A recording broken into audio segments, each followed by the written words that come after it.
जी, जी, जी। आज के कार्यक्रम जो कि integrated society of media professionals के माध्यम से हो रही है, और आज का जो प्रमुख जो शीर्षक है वो ये है कि रामायण और सत्य व जीवन कर्तव्य का दर्शन ही रामायण का मूल उद्देश्य है। इस मुख्य टाइटल पर आज विषय वार्ता हो रही है, और जिसके मुख्य वक्ता जो है प्रमला अवस्थी जी हैं, जो कि सहयोग संपादक नवनिकष कानपुर की हैं। वो इस बारे में प्रकाश डालेंगी कि आखिर रामायण का आज के जीवन में, आज के समय में कितना महत्वपूर्ण योगदान है। बताइए प्रमला जी।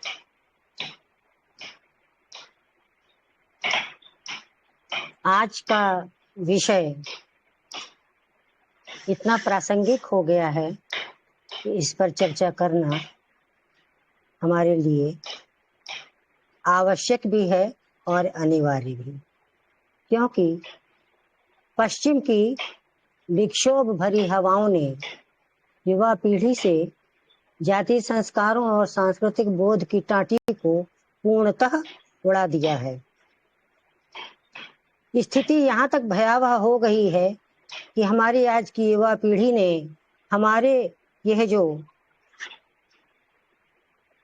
भारत के जो प्रकाश स्तंभ महाकाव्य हैं, रामायण, रामचरितमानस और महाभारत जैसे ग्रंथों को देखा ही नहीं है।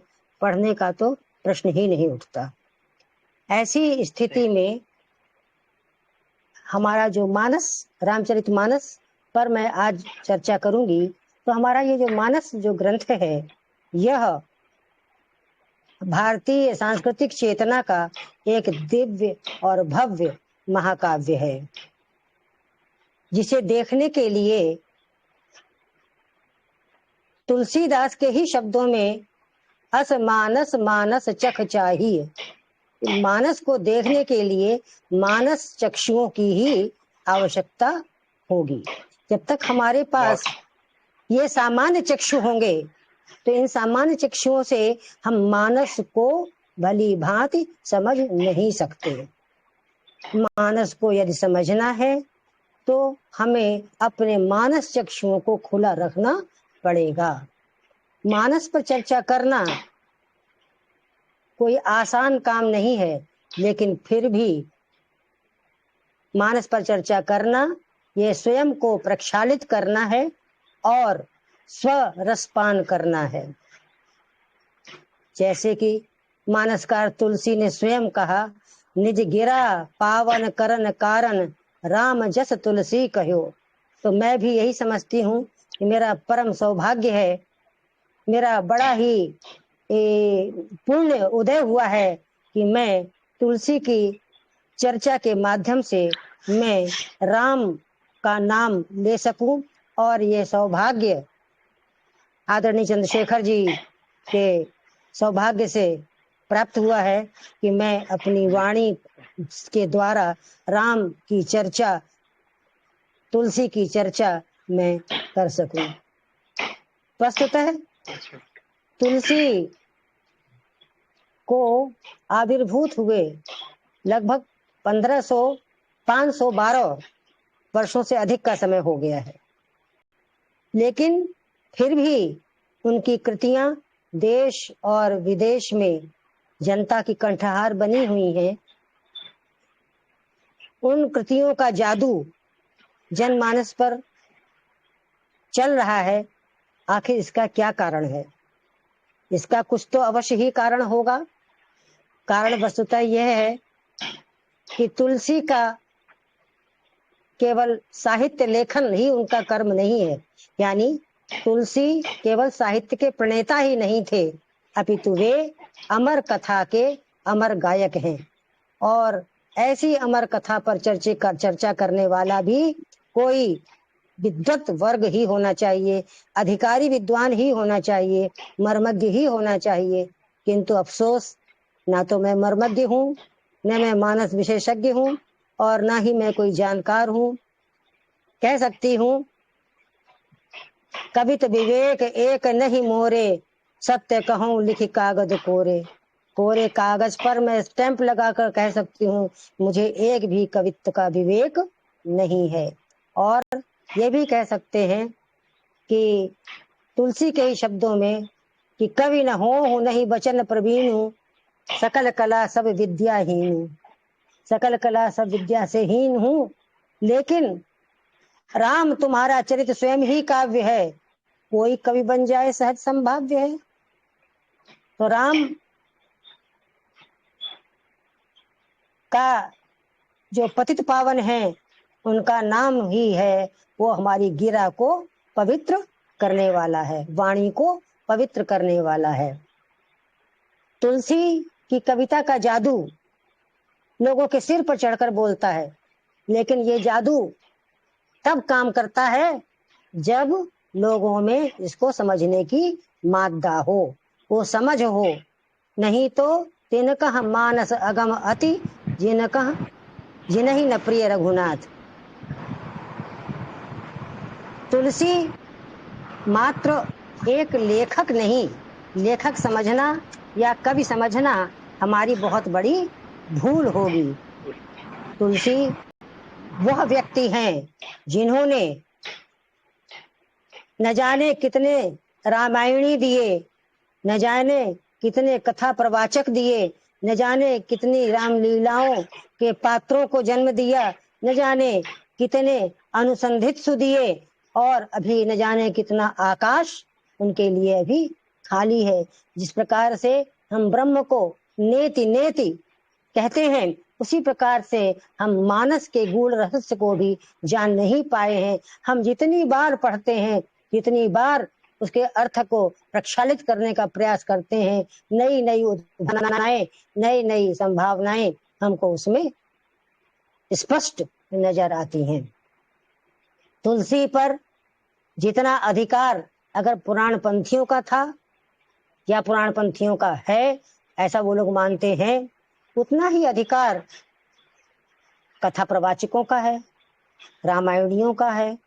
कितनों को उन्होंने रोजी रोटी दी, रामलीला के माध्यम से, कथावाचकों के माध्यम से, रामायणियों के माध्यम से कितनों को उन्होंने वैरागी बनाया और कितनों को उन्होंने मानसानुरागी बनाया। मानसानुरागी भी तैयार हुए और कितने तो मानस पढ़कर वैरागी भी हो गए। तुलसी के युग में भारतीय संस्कृति पहली बार ऐसी संस्कृति से टकराई थी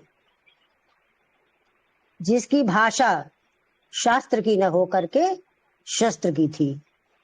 इस्लामी संस्कृति में धर्म जीवन की पद्धति नहीं, वो एक जिहाद है, और इस जिहादी देहरी पर न जाने भारत के कितने मंदिर, भारत की आध्यात्मिक आस्था, भारत के मंदिरों की मूर्तियां और हिंदुत्व को उसकी देहरी पर न्यौछावर होना पड़ा। उस समय की जो सांस्कृतिक अवस्था थी वह बिल्कुल जर्जर प्राय हो चुकी थी। महाकवि निराला ने अपने ग्रंथ तुलसीदास में उसका प्रारंभ ही उन्होंने इस छंद से किया कि भारत के नभ का प्रभा पूर्य अस्तमित आज सांस्कृतिक सूर्य। अर्थात तुलसी के जो उदय का समय था, तुलसी के जो जन्म का समय था, वह मुगल पीरियड के अभ्युदय का समय था, और उस समय हमारे भारत का सांस्कृतिक सूर्य के अवसान का समय था। हमारे भारत का सांस्कृतिक सूर्य अस्तमित हो चला था। उसकी इस्लामी संस्कृति की जिहादी देहरी पर यह सब कुछ हिंदुत्व हमारा न्यौछावर हो चुका था, हिंदू समाज विसंखलित हो चुका था। इससे पहले कबीर और जायसी जैसे कवि और समाज सुधारक ने भी आंशिक रूप से इस प्रयास में कुछ सफलता प्राप्त की, लेकिन तुलसी ने समस्त विषमताओं को पचाकर, सारे अंतर विरोधों को पचाकर, एकजुट होकर कैसे इस चुनौती का सामना किया जाए, इसका बीड़ा उठाया। ये चुनौती थी तो कठिन, लेकिन तुलसी ने उसको स्वीकारा। तुलसी का यही युग धर्म था और यही युग बोध था और यही उनको उस समय करना चाहिए था, क्योंकि कोई भी साहित्यकार अपने युग की समस्याओं से मुंह नहीं मोड़ सकता। युग धर्म को बिना चित्रित किए हुए वो नहीं रह सकता। तुलसी ने ऐसे समय में अनंतशील, अनंत सौंदर्य और अनंत शक्ति समन्वित जिन राम की अवधारणा की, उन राम ने या उस स्वरूप ने जो धार्मिक रूप से निस्सहाय और निरवलंब हो चुकी थी जनता, उसको बहुत बड़ा आलंबन दिया, बहुत बड़ा सहारा दिया। यहाँ हमें एक बात अच्छी तरह से जान लेने की आवश्यकता है कि तुलसी जो कथा कह रहे थे वह युगों युगों से चली आ रही जो लोकमानस में बसी पारंपरिक राम गाथा थी, उसी को दोहरा नहीं रहे थे, वह उसी का पृष्ठ पोषण नहीं कर रहे थे, अपितु वे जो कथा कह रहे थे वह नाना पुराण निगमागम सम्मत तो थी ही, उसके साथ साथ उसके अलावा क्वचिदन्य तोपी भी थी। यानी नाना पुराण निगमागम सम्मत तो थी ही, उसके साथ क्वचिदन्य तोपी यानी इस निगम आगम शास्त्र पुराण के अलावा भी और कहीं और कुछ। तो ये और कुछ भी ध्यान देने योग्य है। ये और कुछ क्या था जिसकी ओर तुलसी ने इशारा किया कि क्वचिदन्य तोपी कि ये जो गाथा है निगमा गम सम्मत, नाना पुराण निगमा गम सम्मतो क्वचिदन्य तोपी स्वांता सुखाय तुलसी रघुनाथ गाथा भाषा निबंध मति मंजुल मातनोती। तो यह जो क्वचिदन्य तोपी है यह ही ध्यान देने के योग्य है। और यह क्वचिदन्य तोपी कह करके तुलसी ने एक जिज्ञासा जन्य प्रश्न छोड़ दिया कि यह कुछ और क्या है, कुछ और भी तो यह महत्वपूर्ण है। तुलसी मानस में जो कथा कह रहे थे वह श्रुति सम्मत कथा कह रहे थे, जिसमें उनकी अन्य कृतियों की भांति आत्माभिव्यक्ति के लिए स्वतंत्रता नहीं थी, क्योंकि वो जो कथा कह रहे थे वो कथा जो सकल लोक हितकारी स्वयं पूछा चह शैल कुमारी, ये जो कथा कहने जा रहे थे वो सकल लोक हितकारिणी थी। सबसे बढ़िया बात तो ये थी कि तुलसी ने अपने समय में उनसे पूर्ववर्ती लोगों ने राम के संबंध में और निर्गुण निराकार के संबंध में जो भ्रांतियां फैला रखी थी, उन भ्रांतियों का भी मुंहतोड़ करारा जवाब दिया है। लेकिन तुलसी की शैली ऐसी है, वो कबीर वाली शैली नहीं है। तुलसी की समन्वयवादी नीति समन्वयवादी शैली है, जिसमें वो बराबर वो नाना पुराण निगमागम सम्मत होने के साथ साथ जो क्वचिदन्य तोपी वाली बात कर रहे थे उसमें उनका लोक शास्त्र स्वानुभूति पुष्ट जागतिक और परमार्थिक तत्वों के साथ क्या व्यान्वेक्षण जन्य जो तत्व हैं उनसे युक्त उनकी कथा है। हम जैसा कि जानते हैं, सभी लोग जानते हैं कि चिरकाल से जो चली आ रही राम कथा की परंपरा है वो कदाचित मौखिक ही रही है। रच महेश निज मानस राखा पाय सुसमय शिवासन भाखा। रच महेश निज मानस राखा यानी पुरा काल में इस राम कथा को शंकर ने अपने मन में विरचित कर लिया था और समय आने पर उसे पार्वती जी को सुनाया। तो सबसे पहले यह रामचरितमानस का निर्माण चूंकि शिव के मानस में हुआ, इसीलिए इसका नाम रामचरितमानस रखा गया। दूसरी बात, सबसे पहले यह कथा शंकर जी ने उमा को सुनाई और उसके बाद कागभूषुंडी को दी, कागभूषुंडी ने याज्ञवल्क जी को दी, याज्ञवल्क जी ने भरद्वाज को दी और तब से यह परंपरा मौखिक रूप से परंपरा हमारी युगों युगों से ये चली आ रही है। सबसे पहले इस राम कथा को आदि कवि वाल्मीकि ने लिपिबद्ध किया और इस प्रकार श्रोता वक्ता जो परंपरा से जो राम कथा की ये अविरल धारा चली आ रही थी, तो वाल्मीकि ने इसको सबसे पहले लिपिबद्ध करके जनता के सामने एक प्रारूप दिया। और तुलसी ने भी ये कथा, जैसा कि उन्होंने स्वयं स्वीकारोक्ति की है कि मैंने ये कथा अपने बाल्यपन में अपने गुरु के मुख से सूकर खेत में सुनी, तब अति रहे अचेत।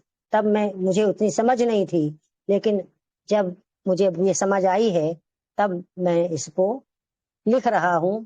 और इस जगमंगलकारिणी जो कथा है, इसको मैं ग्राम में गिरा अवधि में मैं लिख रहा हूं। क्यों? क्योंकि तुलसी चाहते थे कि यदि मैं संस्कृत में लिखूंगा तो मेरी इस वाणी का प्रभाव आम जन पर नहीं पड़ेगा, क्योंकि आम जनता ग्राम्य गिरा को समझेगी। इसलिए उन्होंने सारे प्रतिमानों को भूल करके वे अवधि में उन्होंने इस ग्राम्य गिरा में उन्होंने अपने इस कृति को लिखा। संस्कृत के में प्रचलित राम कथा का आम जनमानस पर उतना कैसे प्रभाव पड़ सकता था, लेकिन चूंकि तुलसी ने इस राम कथा को आम जनमानस के लिए इस ग्राम्य गिरा में ही प्रस्तुत किया, इस कारण काशी के पंडितों ने उनका बड़ा ही विरोध किया। और काशी के पंडितों का विरोध सहना उस काल में बड़ा साहस का कार्य था। लेकिन तुलसी किसी से दबे नहीं, किसी से झुके नहीं। उन्होंने डंके की चोट पर कहा कि धूत कहो, अवधूत कहो, रजपूत कहो, जुल्हा कहो, कोई कुछ भी कहो, काहू की बेटी सो बेटा ना ब्याह, काहू की जात बिगाड़ न सो। न मुझे किसी की लड़की से, किसी की बेटी से मुझे बेटा नहीं ब्याहना है, किसी की जाति पाति में मुझे नहीं पढ़ना है। और यहां तक भी कह दिया कि लैवे को एक न दैवे को दो, न लेना एक न देना दो। यह वो समय था जब राम को लेकर तमाम भ्रांतियां फैली हुई थी। तुलसी से लगभग 84 वर्ष पूर्व उत्पन्न होने वाले कबीर ने जो ये कहा,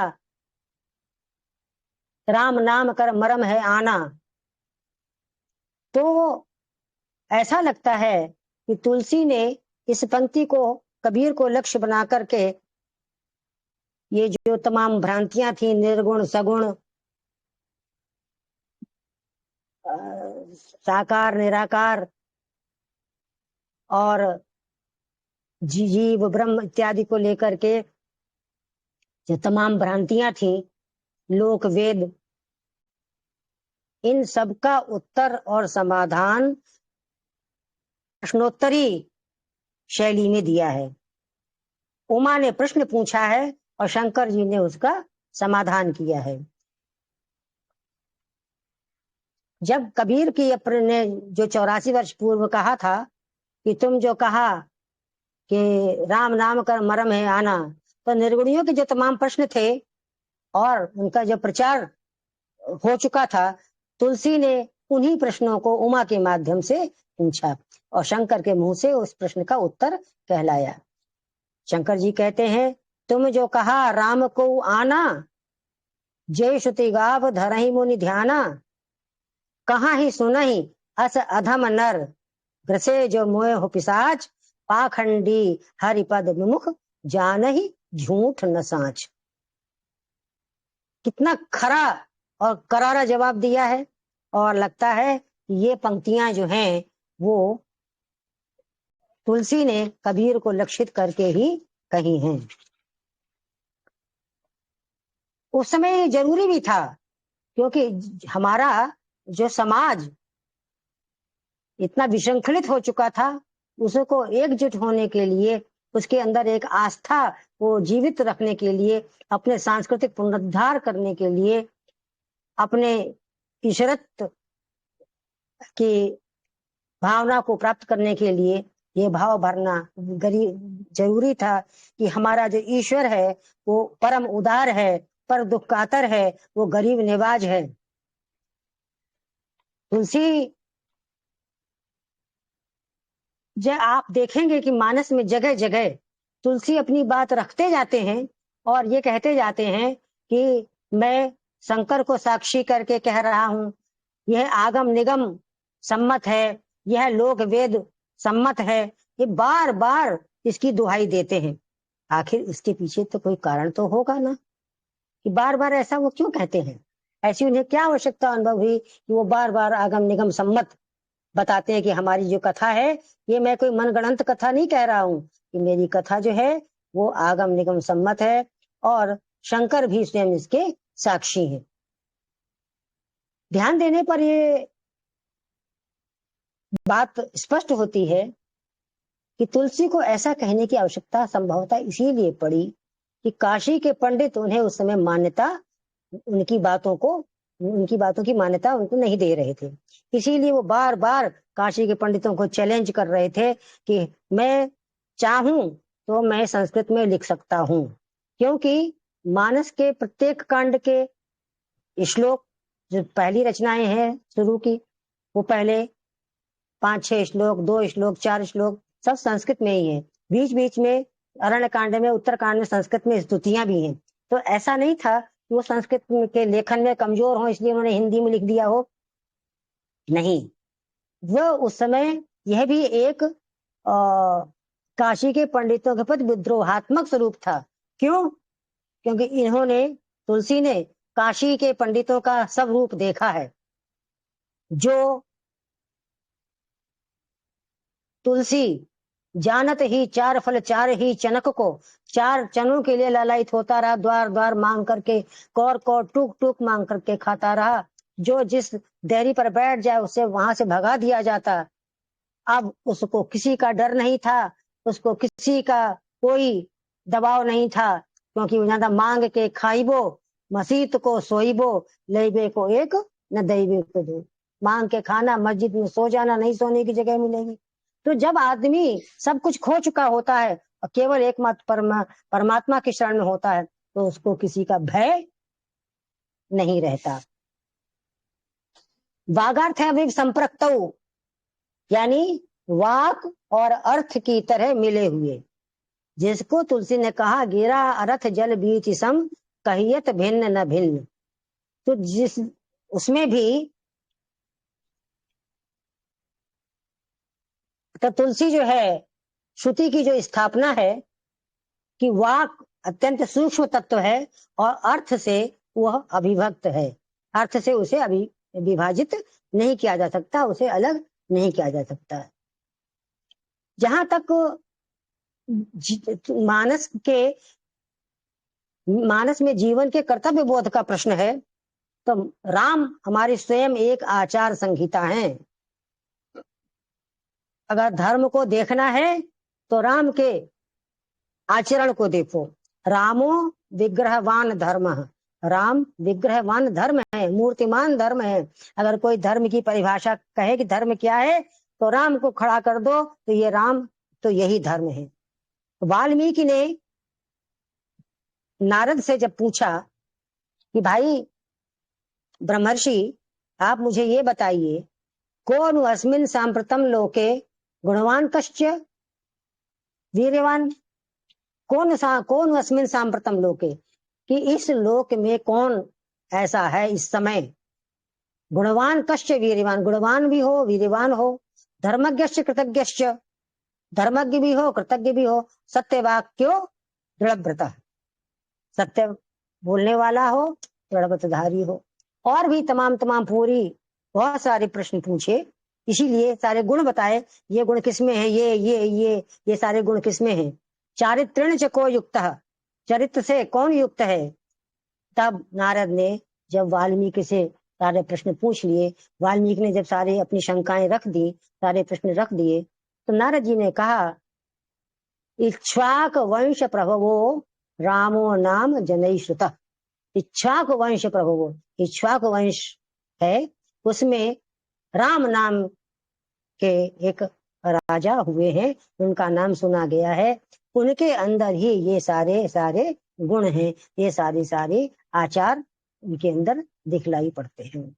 तो मानस की रचना क्या है? वो मानव के जीवन जीने की कला को को विधायनी करने वाली एक काव्य है, जो मंगल का विधान करती आई है। वह कर्तव्य और अकर्तव्य का काव्य है। वो ये सिखाता है कि किम कर्तव्यम किम अकर्तव्यम, क्या करना चाहिए और क्या नहीं करना चाहिए। वो बताती है कि रामादिवत वर्तितव्यम न रावणादिवत, राम की तरह आचरण करो, रावण की तरह आचरण न करो। तुलसी के राम साक्षात धर्म की प्रतिमूर्ति है। रामो विग्रहवान धर्म, राम विग्रहवान धर्म है। राम को यदि देखना है तो राम के आचरण को देखो, अगर कुछ सीखना है तो राम के आचरण से सीखो। मानस में न केवल राजा के आचरणों की ही समीक्षा की गई है, राजा के आचरणों के बारे में ही विधान किया गया है, अपितु जनता के लिए भी जीवन कर्तव्य की का एक संविधान रचा गया है। तुलसी के राम एक ऐसे राजा का आदर्श प्रस्तुत करते हैं जो पर दुख कातर भी हैं, उदार भी हैं और दीन बंधु भी है, गरीब निवाज भी है, और आम सबसे बड़ी बात ये कि आम जन की बुराइयों को ध्यान न देकर उनका वह उद्धार करता है। ऐसो को उदार जग माही, बिनु सेवा जो दीन पर राम सरिस को नाही। तो शासक के रूप में उस समय ऐसे ही राजा की आवश्यकता थी, और उस समय क्या थी, और ऐसे राजा की आवश्यकता तो हमेशा हर युग में ही रहेगी। गो द्विज हितकारी दीन बंधु राम सूर्यवंशी हैं, और सूर्यवंशी होने के कारण वे जनता से जो कर लेते हैं वह भी सूर्य की ही तरह लेते हैं। प्रजा नामेव भूत्यर्थम सतामेभ्यो बलमग्रहीत। रघुवंश जो कालिदास द्वारा रचित महाकाव्य है, उसमें कालिदास कहते हैं कि प्रजा नामेव भूत्यर्थम, प्रजा के कल्याण के लिए ही, सतामेभ्यो बलमग्रहीत, वह उनसे, किससे, प्रजा से वो कर लेते थे। कैसे? सहस्त्र गुणम उत्कृष्टम आदत्तम ही रसम रवि, जैसे 1000 गुना बरसाने के लिए सूर्य समुद्र से जल का शोषण करता है, जितनी किरणों से वो जल शोषण करता है उससे 1000 गुना वो पृथ्वी पर मेघ बनकर बरसा देता है। उसी प्रकार से इक्ष्वाकुवंशी राजा राम प्रजा से कर लेते थे। तुलसी ने मानस में ही नहीं, अपनी अन्यत्र भी अपनी रचना में लिखा है कि बरसत हर्षत सब लखै, करसत लखै न कोय। बरसत हर्षत सब लखै, करसत लखै न कोय, तुलसी प्रजा सुभाग सो, भूप भानु सो होय।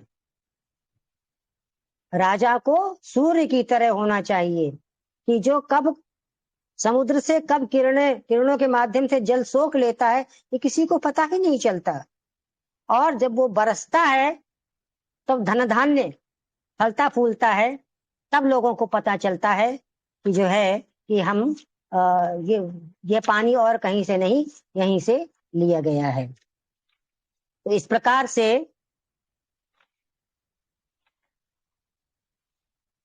उस समय जो जनमानस पर छाया गया जो जुल्म था, जो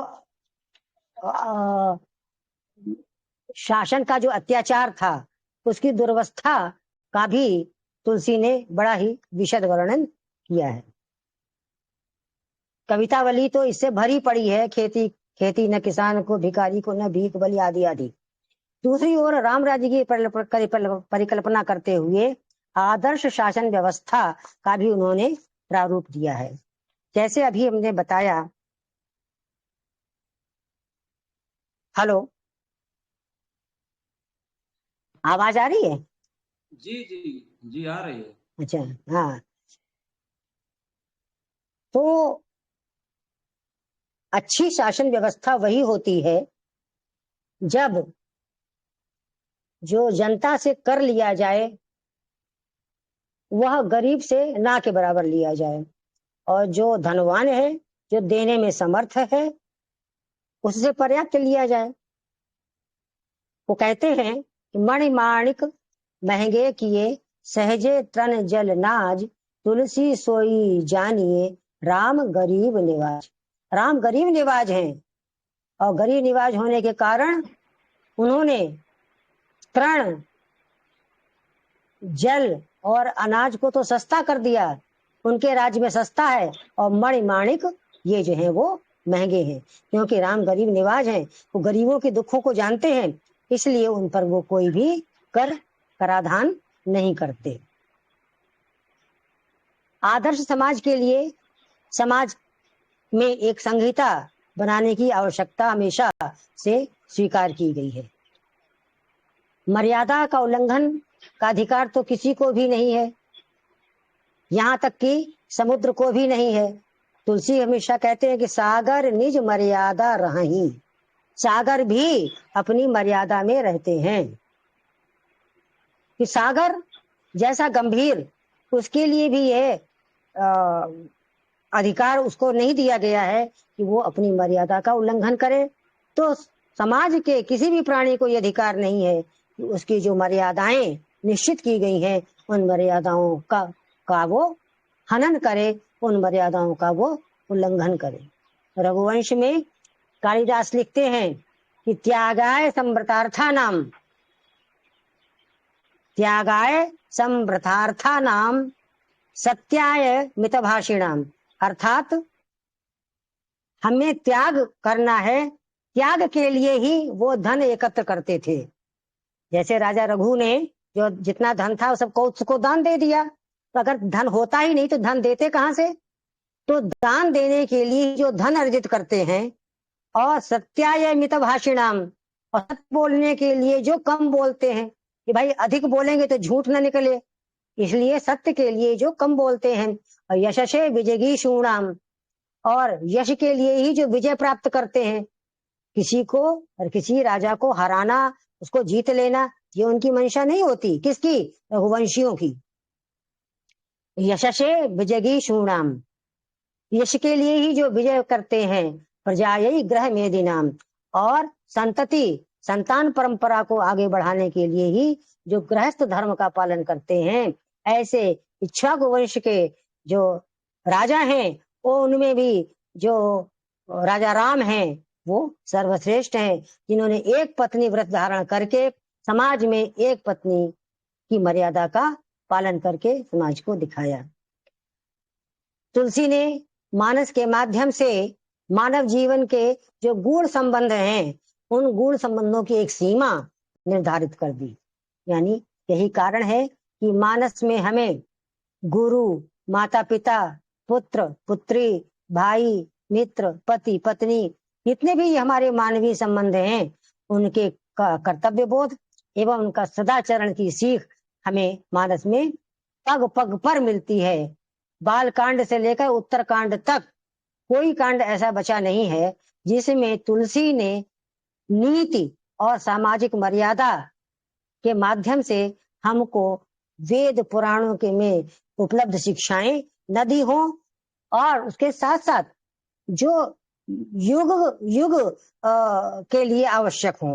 मतलब ऐसा नहीं कहा जा सकता कि हमारे युग के लिए ये शिक्षाएं, ये कर्तव्य बोध बेकार है। आज भी हमको उनकी आवश्यकता है, और यदि हम उनको अपनाएं तो हमारे जीवन में जो आजकल जो समाज में जो विभीषिकाएं और जो विसंगतियां दिखलाई पड़ रही हैं, शायद उनका बहुत कुछ लोप हो सकता है। जाति पाति का उन्होंने एक ऐसे समाज के निर्माण करने का प्रयास किया जिसमें मानवीयता तो सर्वोपरि हो, लेकिन जाति पाति का बंधन न हो, ऊंच नीच न हो, अमीर गरीब का वर्ग भेद न हो, पंक्ति भेद न हो, वर्ग भेद न हो, समता मूलक समाज में असमानता की खाई न हो, जहां राजा अपना नृपत्व भूल करके केवट, शबरी, गीध, बानर, वृक्ष, इन सबके बीच अपना नृपत्व भूलकर समान भाव से, प्रेम से जहां अपनाते हैं, अपनी आभिजात्य कुलीनता को भूलकर साधारण और अधम जाति के बीच में अपनी पहुंच करके अपने को गौरवान्वित जहां महसूस कर सकते हैं, वो कौन हो सकता है? वो केवल राम ही हो सकते हैं, और उनके द्वारा स्थापित हुआ राम राज्य ही हो सकता है। युग यथार्थ का आना काव्य में आवश्यक होता है। प्रत्येक काव्य के लिए युगवाणी उसके लिए आवश्यक होती है। तुलसी ने अपने खाल खंड में वे युगबोध को देख भी रहे थे, समझ भी रहे थे, और उसको वाणी भी दे रहे थे, और आदर्श की स्थापना का चिंतन भी कर रहे थे। क्योंकि जो साहित्य है, साहित्य शिवेतर छतय तो होता ही है। शिवेतर छतय माने शिव से जो इतर है, यानी जो अमंगल है उसका नाश करने वाला शिवेतर छतय। तो साहित्य शिवेतर छतय तो होता ही है, साथ ही साथ कांता सम्मित उपदेश युजे भी होता है। अर्थात पत्नी की तरह मधुर वचनों के द्वारा अपनी बात मनवा लेने वाला। यानी तुलसी कोई नीति ग्रंथ की रचना नहीं कर रहे थे कि इदम कर्तव्यम इदम अकर्तव्यम, ये करो ये ना करो, ये कर ऐसा कहो ऐसा ना कहो। इसके लिए तो हमारे यहाँ नीति ग्रंथ बने ही हुए हैं, लेकिन मानस के माध्यम से ऐसी सरलता से, ऐसी मधुर वाणी से उन्होंने उन कर्तव्य बोध को जनता तक पहुंचाया कि वो कुनैन की गोली भी मीठी चाशनी में पाक करके उन्होंने पहुंचाई। तो उनके लिए जो शोक करने की स्थिति थी कि हम समाज में कौन लोग हैं ऐसे जिनके लिए सोच किया जा सकता है। सोचिए विप्र जो वेद विहीना। ब्राह्मण वो सोचनीय है जिसे वेद का पाठ नहीं आता, जिसे वेद नहीं आता। तुलसी के अनुसार जो वेद और लोक को मानने वाला हो, तपस्वी हो, माया मोह से विरत हो, जो प्रपत्ति भाव से युक्त हो, ईश्वर को समर्पित हो, वही तो विप्र है। तुलसी ने लोकमानस को राम रसायन का पान कराया। जिस राम रसायन ने लोकमानस के त्रितापों का शमन किया, तुलसी के अलावा भला ये बात और कौन कर सकता था, किसमें ये सामर्थ्य थी? कहा गया है, भारी भव सागर से उतार तो कौन पार। भारी भव सागर से उतार तो कौन पार, जो पे रामायण तुलसी न गावतो। अगर तुलसी रामायण न कहते तो भारी भव सागर से उतार तो कौन पार। इस प्रकार से तुलसी के काव्य में जनमानस ने पहली बार लोक और वेद समन्वित वाणी का अनुभव किया था। एक समग्र आदर्श समाज की सभी बातें मानस में उसे दिखाई पड़ी। उदात्त मानव जीवन यात्रा की जो परिपूर्ण कल्पना थी, उसका साकार रूप हमें मानस में दिखाई पड़ता है। राम विश्वनायक के चारित्रिक मूल्यों के धारक होने के कारण, यानी वो विश्व के नायक हैं, और विश्व में जो भी चारित्रिक मूल्य हो सकते हैं, वो सब के चारित्रिक मूल्य राम में एकत्रित हुए हैं, और इसलिए वे समाज के आदर्श पुरुष हैं। समन्वयवादी होने के कारण कोई भी श्रेष्ठ कवि वही होता है। आचार्य शुक्ल ने भी कहा कि जिसे मार्मिक, किसी काव्य के मार्मिक स्थलों की पहचान हो, और तुलसी इस मामले में बहुत ही निपुण है। तुलसी ने कोई भी ऐसा मानस में, क्योंकि मानस में तो पूरी जीवन यात्रा का वर्णन है, तो कोई भी ऐसे स्थान नहीं छोड़े हैं जो मार्मिक स्थल हो, और उस मार्मिक स्थल में तुलसी का मन न रमा हो। चाहे वो भरत की भ्रातृ भक्ति हो, इतनी विराट जीवन कथा में मार्मिक स्थलों की पहचान होने के कारण ही तो वे महाकवि कहलाए। भरत की भ्रातृ भक्ति हो, लक्ष्मण का सेवा भाव हो, सीता का चाहे पातिव्रत धर्म हो, सभी तो सराहनीय हैं। सीता को पति की अनुगामिनी देखकर जब जनक कहते हैं कि पुत्र पुत्र पवित्र किए कुल दो। सीता ने अपने जब चित्रकूट में आते हैं मिलने के लिए, उनकी जनक भी आते हैं, तो सीता ने वहां रुकना, रात में अपने मायके के परिजनों के साथ रुकना उचित नहीं समझा। तो सीता कहती है मुझे जाना होगा, रात हो गई है। जनक जो कि पिता है, उनका मन भर आता है, कहते हैं नहीं नहीं ठीक है तुम जाओ, पुत्र पवित्र किए कुल दो, तुमने मायका और ससुराल दोनों को ही पवित्र किया है, तुम्हारी जैसी कन्या हो पाकर मैं धन्य हो गया हूँ। चित्रकूट की सभा की जो कार्यवाही थी वो धर्म के एक एक अंग की कार्यवाही, धर्म के एक एक अंग की वो मानो व्याख्या ही है। जब तुलसी कहते हैं कि धर्म न दूसर सत्य समाना, सत्य के समान दूसरा धर्म नहीं है, तो वो प्रकारांतर से सत्यम वद धर्मम चर की ही पुष्टि करते हैं। और एक नहीं, ऐसे सहस्त्र उदाहरण मानस में मिल जाएंगे जो हमारे जीवन की आचार संहिता है। परहित सरिस धर्म नहीं भाई, पर पीड़ा सम नहीं अगमाई। परहित सरिस धर्म नहीं भाई, परार्थ परहित दूसरे की का हित साधन करना, उससे बढ़कर के कोई दूसरा धर्म नहीं हो सकता। और पर पीड़ा सम, दूसरे को पीड़ित करना, दूसरे को पीड़ा पहुंचाना, उससे अधिक कोई दूसरा पाप का कर्म नहीं हो सकता। राम का राज्य तो वो था जहां सब नर करहि परस्पर प्रीति, चलहि स्वधर्म निरत श्रुति नीति। सब नर करहि परस्पर प्रीति। क्या आजकल हमको ऐसा दिखलाई पड़ रहा है? आज क्या हमारा आज का समाज इसी प्रकार का है कि परस्पर प्रीति लोगों में है? आजकल तो कला स्पर्धा, एक दूसरे के लिए माराकाट मची हुई है। तो ऐसे समय में तुलसी की ये चौपाइयां बहुत ही शांति प्रदान करती हैं और एक नई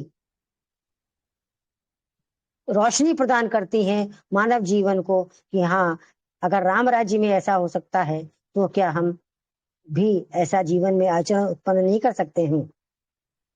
तुलसी के जीवन चिंतन का एक महत्वपूर्ण पक्ष नारी है।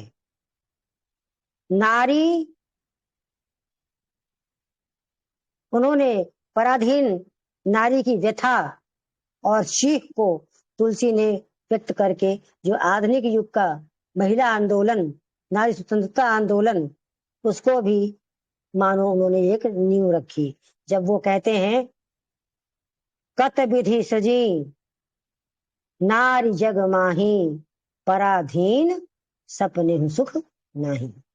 कत विधि सजी नारी जग माही, विधाता ने संसार में नारियों का सृजन क्यों किया?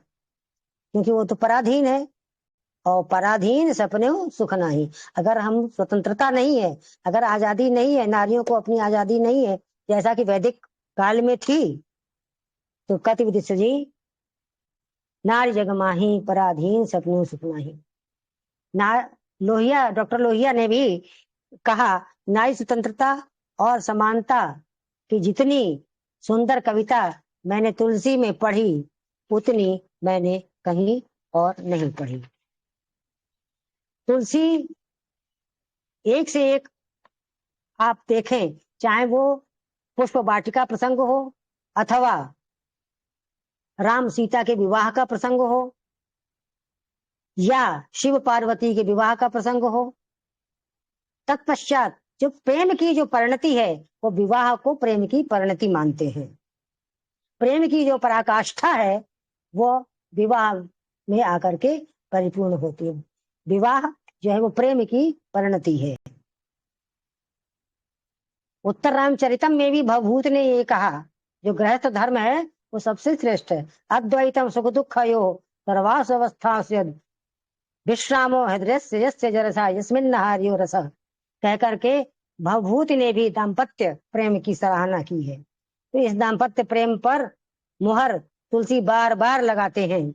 सीता के माध्यम से एक विवाहिता स्त्री के जो सबसे बड़े अधिकार होते हैं वो अपने पति का प्रत्येक स्थिति में साथ देना ही उसका कर्तव्य होता है। और सीता ने उस कर्तव्य को अंत तक पूर्णतः निभाया।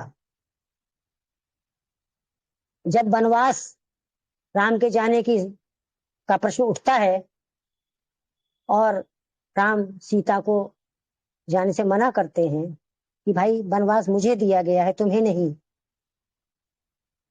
सीता दबे स्वर से कहती हैं, आप ही बताइए कि प्रभा जाई कहाँ भानु बिहाई और कहाँ चंद्रिका चंद्र तज जाई। आप ये बताएं कि सूर्य की प्रभा क्या सूर्य को छोड़कर कहीं जा सकती है? कहाँ चंद्रिका चंद्र तज जाई, और चंद्रमा को छोड़कर क्या उसकी ज्योत्सना उससे अलग रह सकती है? तो आप बताएं, मैं आपसे अलग कैसे रह सकती हूँ। उन्होंने कहा कि प्रिय वियोग सम दुख जग नाही, पति के वियोग के समान संसार में कोई दूसरा दुख नहीं है। और यही नहीं, बहुत ही सूक्ष्म रूप से और बहुत ही गूढ़ तरीके से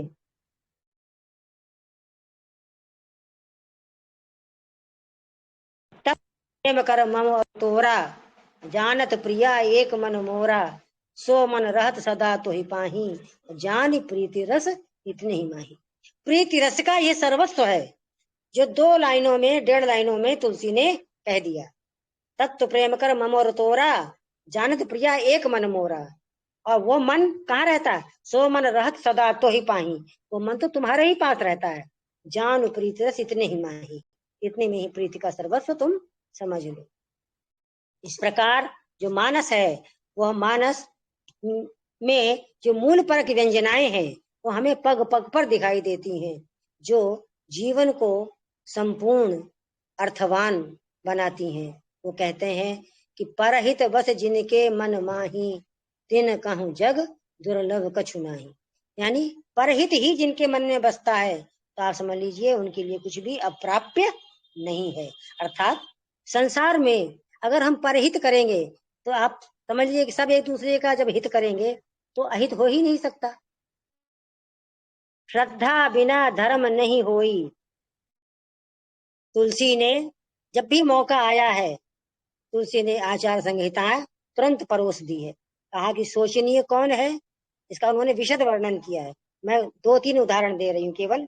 सोची नृपति जो नीति न जाना, सोचिए वयसु कृपन धनवानु, सोचिए नृपति जो नीति न जाना। वह राजा शोचनीय है जिसको नीति का परिज्ञान नहीं है। सोचिए वयसु, वो वैश्य शोचनीय है, कृपन धनवानु। और सब विधि सोचिए पर अपकारी, और जो पर अपकारी है वो तो सभी प्रकार से शोचनीय है। पारिवारिक दृढ़ता बनाए रखने के लिए परिवार, एक संयुक्त परिवार कैसे ढंग से चले, क्योंकि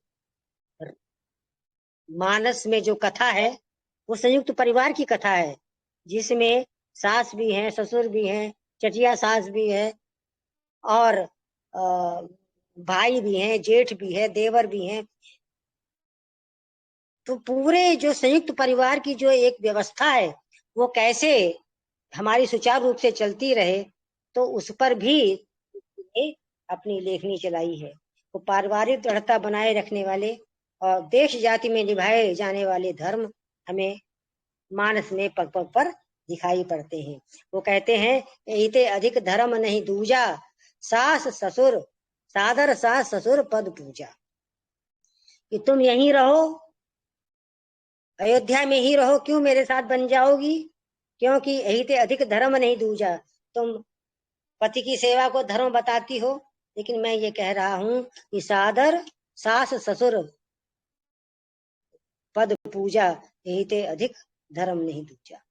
तो और इतना ही नहीं, आगे जिसको सूपनखा, जिसको हम लोग एक हंसी का उपहास का पात्र मानते हैं, वो सूपनखा, उस सूपनखा के माध्यम से भी वह नीति की बात बताते हैं। कहते हैं, राज नीत बिनु और धन बिनु धर्मा, और बिना ही समर्पे हरि सतकर्मा।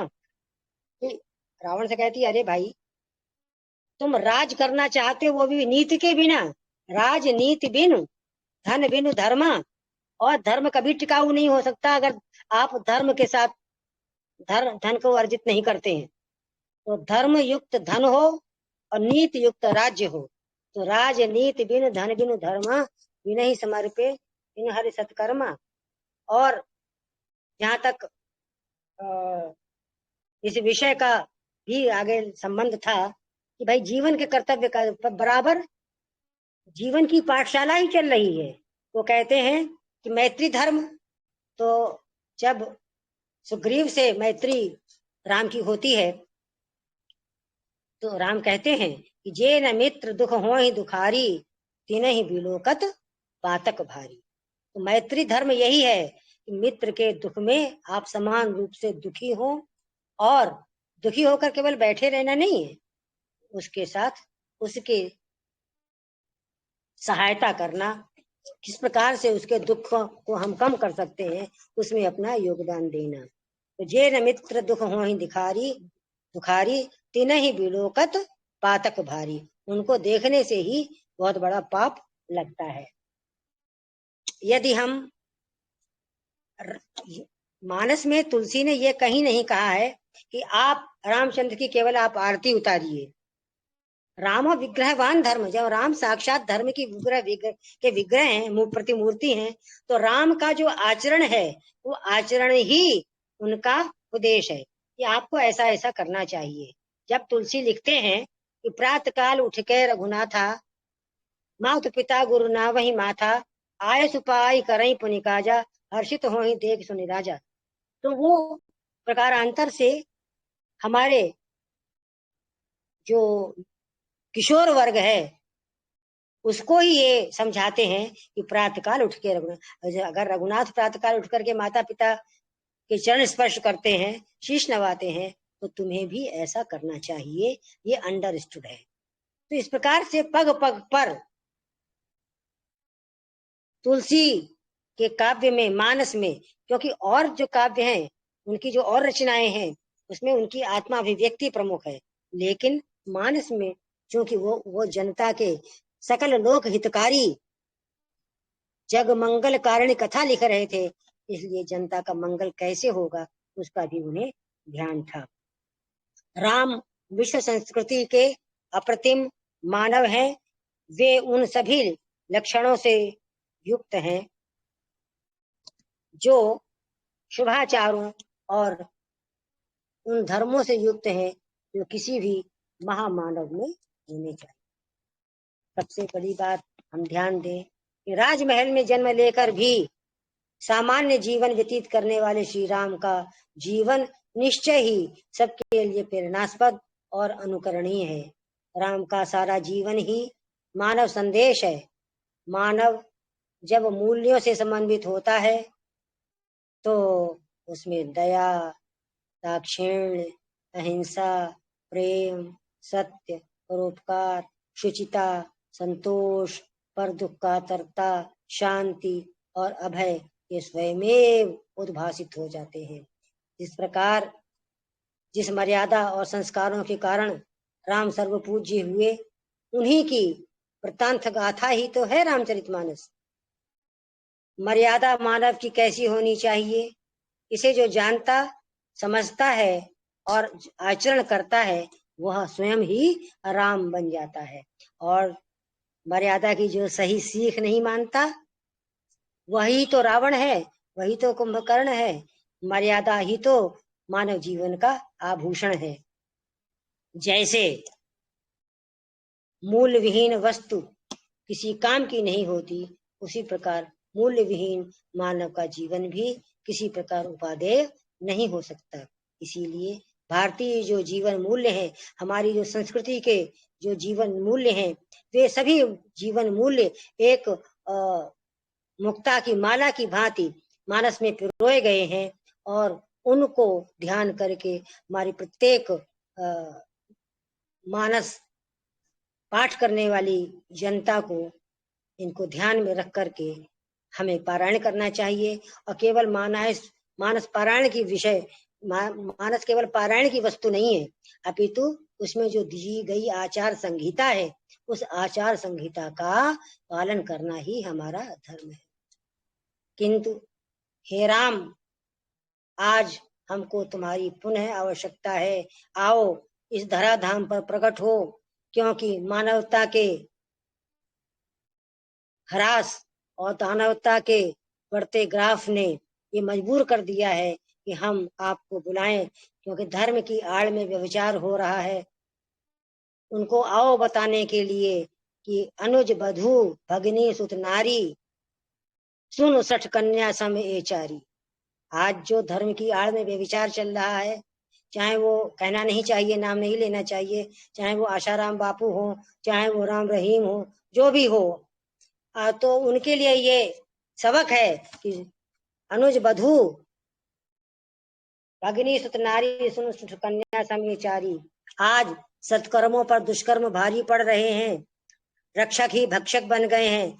रावण आज केवल लंका में नहीं, अभी तो अयोध्या में भी निडर होकर घूम रहे हैं।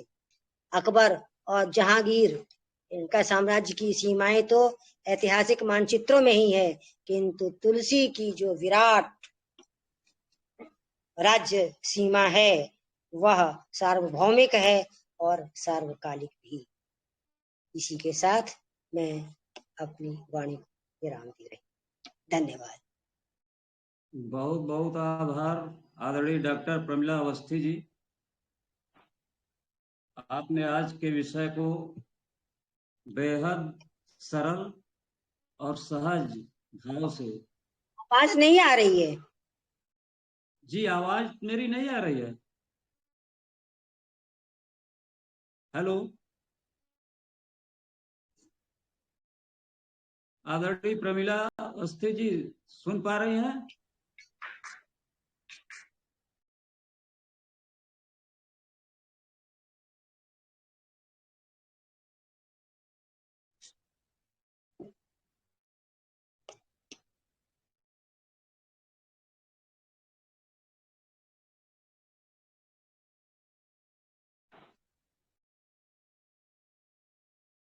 प्रमिला जी,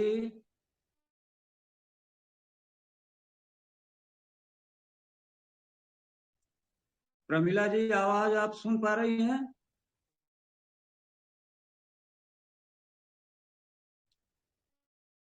आदरणीय प्रमिला अवस्थी जी, आप सुन पा रही हैं? जी, अब सुन पा रहे हैं जी। जी, जी, तो अब सुन पा बहुत, रही हूँ। जी जी जी, सुन रही है ना? जी जी जी। जी, बहुत बहुत आभार आपका डॉक्टर प्रमिला अवस्थी जी। आपने आज का जो विषय था उसको सहज सरल भाव से रामचरितमानस जैसे ग्रंथ को आपने प्रस्तुत किया है, वह निश्चय ही हमारे भारतीय प्रभावशाली माध्यमों में से सर्वाधिक प्रभावशाली माध्यम है। आज कहा जाता है कि इलेक्ट्रॉनिक माध्यम सबसे सशक्त माध्यम है संप्रेषण का, लेकिन हम सभी को ये मान लेना चाहिए कि आज भी जो लेखन माध्यम है, जो मुद्रण माध्यम है, वह सर्वाधिक प्रभावशाली माध्यम है, जिसे रामायण, रामचरितमानस, महाभारत जैसे ग्रंथ और अन्य भी जो हमारे भारतीय सनातन धर्म ने जो ग्रंथ दिए हैं, उनमें नैतिक मूल्यों के विकास, एक आदर्श जीवन की परिकल्पना ही की गई है। और यही कारण है कि आज जो हमारी भारतीय संस्कृति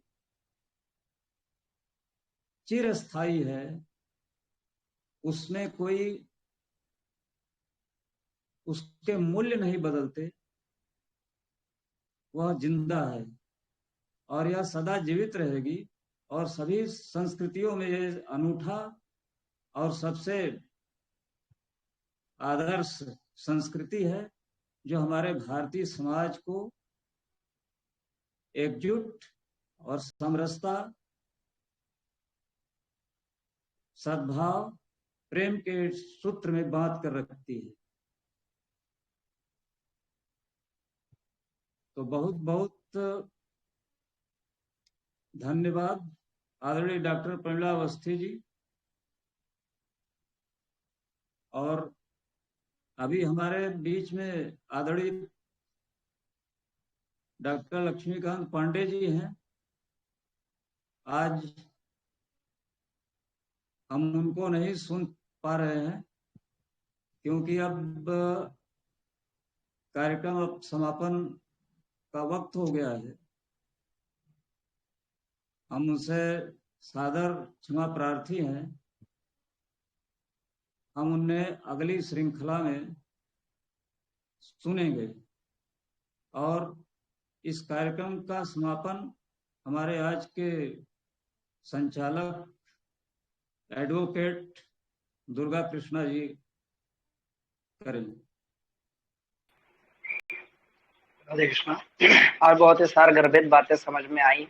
रामचरितमानस हमने बहुत पढ़ा है, जब पाठ होता था, अखंड रामायण पाठ होता था, उसी में पढ़े हैं, लेकिन इतनी गहराई तक उसके जो भावार्थ जो आपने समझाया ना, वो आज ही समझ में आया। तो इसके लिए आपको जो से हार्दिक आभार। और चंद्रशेखर दादा को भी सबसे ज्यादा, क्योंकि आज इतना अच्छा इन्होंने कहा, जो एक प्रसंग, ये जो टॉपिक रखा हुआ है, ये बहुत जरूरी था, क्योंकि आज समाज में पश्चिमी सभ्यता बहुत ज्यादा हावी हो गई।